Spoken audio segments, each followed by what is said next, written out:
Hi, I'm Bob Hoganson with Martin County Television. On August 29th, Martin County voters will go to the polls to decide on adding a 1% sales surtax to the already existing 6% state sales tax.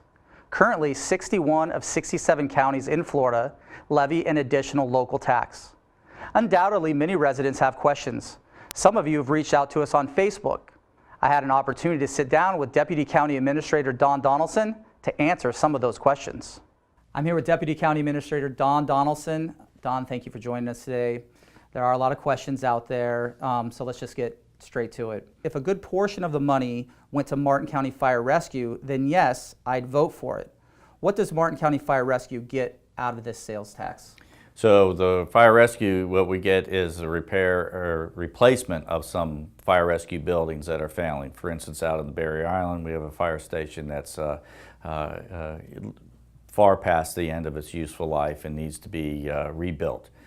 We have some other fire stations as well that are in a similar situation. So under the facilities component, which the board has restricted the definition of what can be spent for, it's only for facilities related to fire rescue, the sheriff, public works. Specifically, we have field operations and general services buildings that, again, built in the 50s and 60s that are in well past their useful life and in deplorable conditions, actually, that need to be replaced. So those are some of the benefits which the sales tax can provide by helping to replace these old buildings.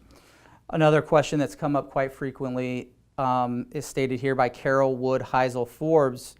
She says, I don't see anything where Martin County has plans to better compensate their outstanding teachers who outperform the majority of the state counterparts, yet get paid significantly less. I know the school board is its own entity. Our board does not set rates for taxes for schools or for teacher salaries. Can you explain that a little bit?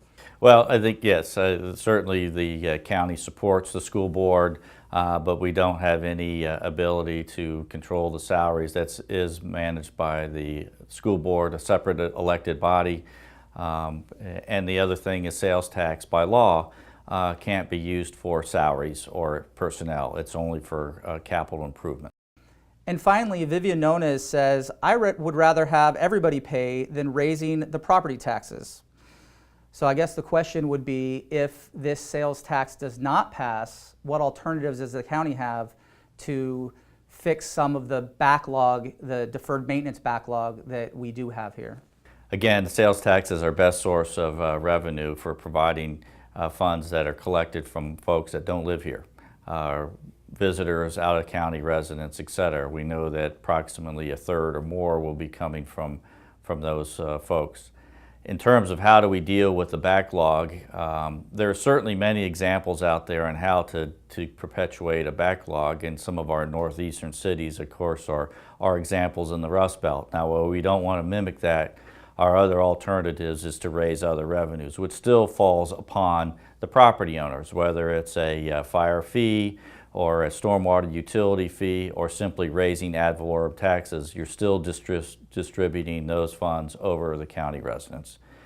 So our choices are mostly likely would be to extend the time. We would carry this backlog for a much longer period of time, or always carry it.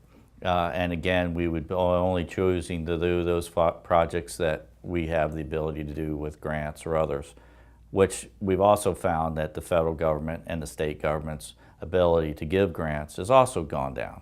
So more and more of the burden that's to shoulder these improvements like water quality and other projects that have been mandated is borne by the local residents. And that's all we have now for the questions. Don, thank you for joining us. Thank you for watching, and keep sending us your questions, and we will be sure to answer them right here on Facebook. For Martin County Television, I'm Bob Hoganson.